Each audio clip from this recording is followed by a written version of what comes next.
Question is, car of weight W is on inclined road that rises by 100 meter over a distance of 1 kilometer. ठीक है जी. So this is 1000, also 1000.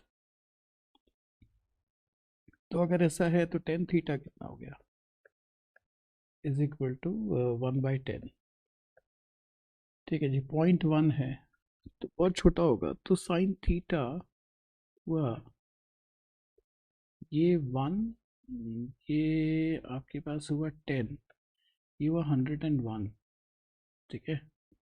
तो sign theta हुआ 1/101 root which is approximately 1/10.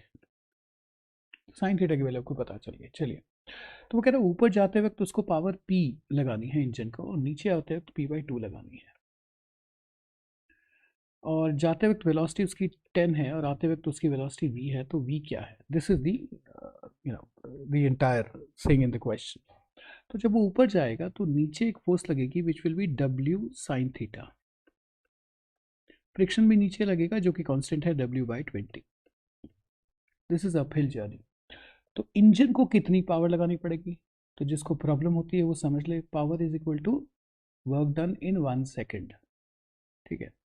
तो अगर आपको ये करना है कि मान लिया ऐसा कर लो कि मतलब वर्क डन, मैं तो शुरू से बता रहा हूँ, वर्क डन बाय इंजन. ठीक है. इन dt टाइम, छोटे से टाइम dt में लगा लीजिए. तो कितना होगा? Force into dx. तो ये हो जाएगा, फोर्स कितनी लग रही है? W/20 और प्लस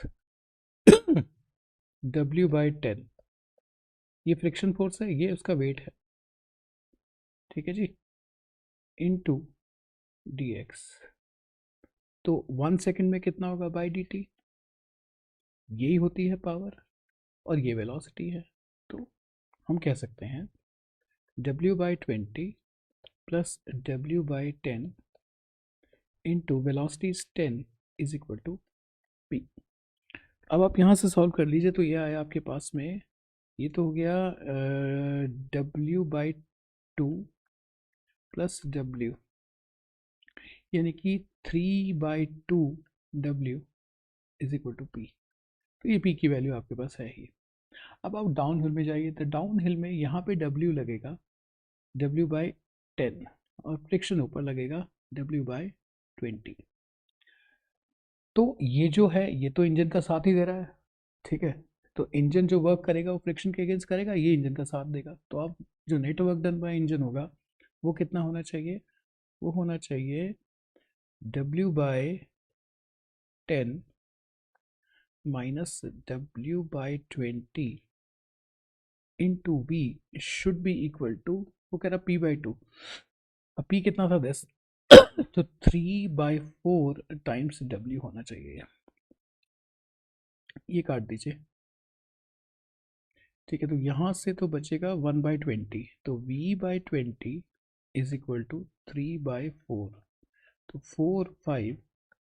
तो V की वैल्यू आएगी 15 मीटर्स पर second. This is the solution to the problem.